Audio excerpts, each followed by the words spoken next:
Hello, people. I'm Linda, and my story describes how your relatives can become really imprudent if they're not put in their place on time. And also just the fact, if you've got a younger brother, there's a high probability that he'll become your worst enemy.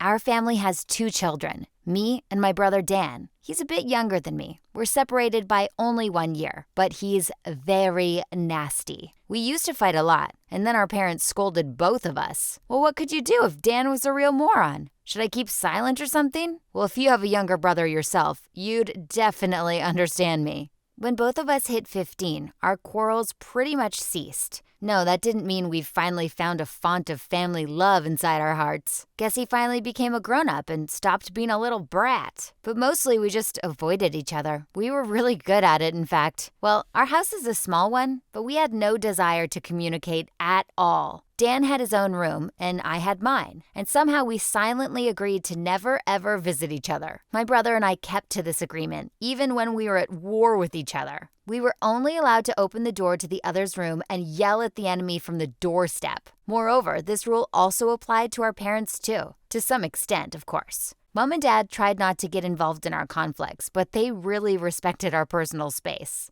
The agreement also had a downside. You see, we always had to clean our rooms by ourselves, without any help. Therefore, Dan's room was always a complete mess. 10 cups lined up on the table, floor covered with a makeshift carpet of scraps and pieces of paper, you know. And I always tried to keep my room as orderly as possible.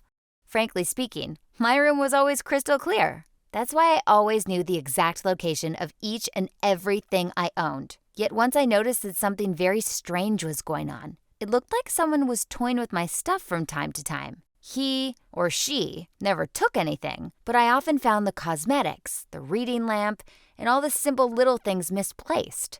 First, I thought that my mom was involved, but she denied it. But then something unprecedented happened. Several pairs of my panties just disappeared.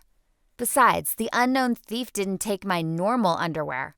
That person aimed at the most expensive, lacy, cute panties that I bought secret from my mother. I wore those only on special occasions and kept them in a secret drawer of the dresser. I even washed them secretly in the sink while no one was watching. But now, each time I digged through the drawer, I saw that some of my cute panties had disappeared. I don't have a lot of those, so I soon noticed the theft. But who would ever think of stealing someone else's underpants? This was some premium-level bullshit. I could have assumed that Mom discovered my secret cachet and now used the panties to play with Dad. But it was actually impossible. You see, my mother is a woman of ample girth, and she wouldn't even fit into my clothes. Of course, I couldn't even imagine my dad and my brother rummaging through my panties. Dan was a moron, of course, but not a complete idiot. I even started checking at my panties every morning and evening. Yet the mysterious thief must have noticed that I stopped coming for my stuff. Guess he or she was content with the 3 pairs of panties he'd stolen before. I found the thief by chance. Once, after another quarrel, I went to Dan's room. Well, I didn't actually enter it because of the aforementioned taboo. We didn't finish sorting things out, so I just wanted to finish the talk and stood there at the doorway, yelling. His room was a mess, as always, so at first I didn't even notice anything wrong. But then I looked closer and I saw my panties on my brother's bed. I wasn't even specifically looking for them. I didn't even think that Dan was somehow connected to the missing panties case. Naturally, I immediately threw a tantrum. I still can't believe what Dan told me and my parents. It turned out that this genius set up a business aimed at the other juvenile perverts. He stole my underpants and sold them on eBay. And he even told us that he made a lot of money out of it. He said that he had been planning to save up and buy me some new panties before I noticed the theft. Well, I was more observant than he expected. I was so shocked. Just imagine that some weirdo sells your underwear to God knows who, and then the buyer definitely does some crazy, creepy stuff with it. Ew, no. It's horrible to say the least. Well, I definitely didn't love my brother too much before, but at least I recognized him as a part of my life. But after such a revelation, I feel completely different now. I politely asked Dan to stay as far away as possible from me, got a good lock put on my door, and my parents did not even say a single word to me about that. In fact, I suppose that Mom also got a lock for the parents' bedroom. I swear I heard the sound of cleaped hinges. And then I also told everyone at school about my brother's dirty dealings. So now Dan received his just due of shame. Well, at least the girls taught him a lesson or two. Some guys even consulted with him about the best-selling kinds of underpants. Such morons!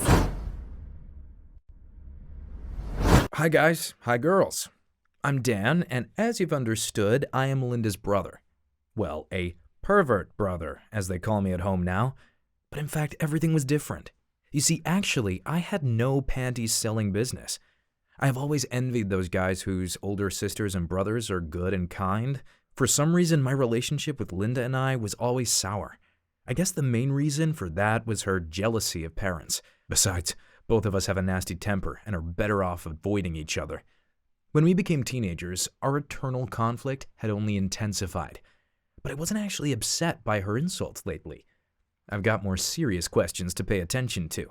When I became a teenager, I suddenly realized that the girls around me were beautiful, but not in the way guys usually think. That is, I could objectively assess that my female classmates were beautiful, but I felt zero romantic feelings about them. At first, I thought that my time was yet to come, but later, after a physical education lesson in our locker room, I realized that the matter was different. I don't know whether I'm gay or not. Haven't tried it yet, as they say. But soon I realized that I liked the girls' makeup and style of clothing. I wanted to try something like that too. And here's how it all connects to my panty thieving ways. You see, my mom doesn't wear makeup. I don't really know why. To my mind, she'd look much better with a little lip gloss and mascara.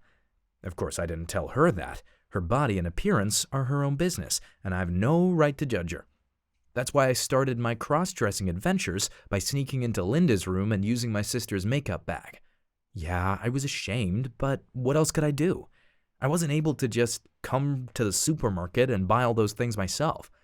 Our whole city would definitely start gossiping about me wearing makeup. I certainly didn't want that, so I had to steal some from Linda.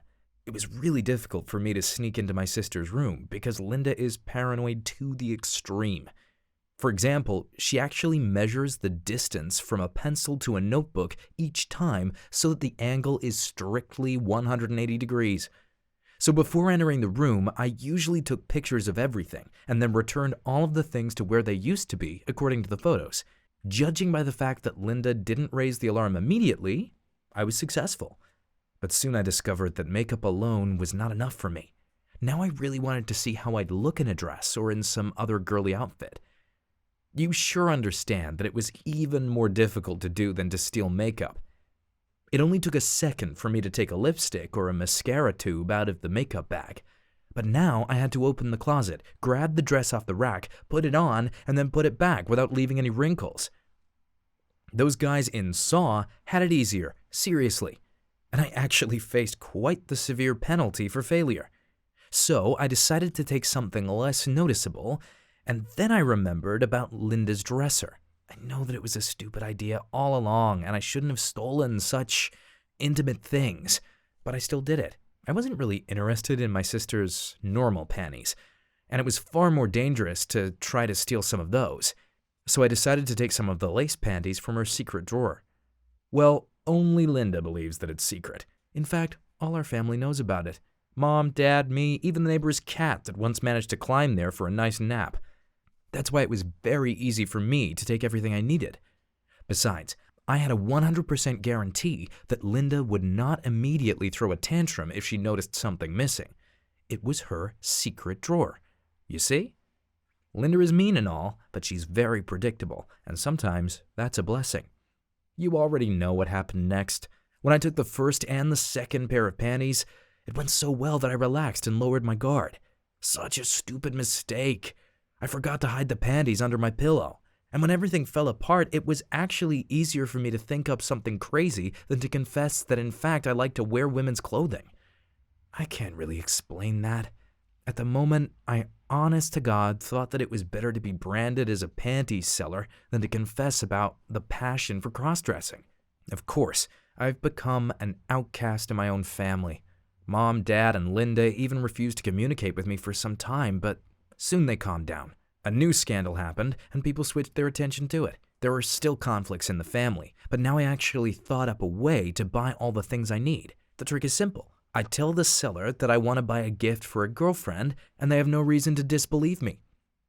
I've got no intention to make a coming out anytime soon, and I hope that Linda and my parents will never find out why I stole my sister's panties. Whose side are you on in this story? What would you do in the place of the characters? Write it all in the comments. Be sure to share the video with your friends, leave a like, and never steal underwear from your relatives. Well, never steal anything at all. Stealing is a crime.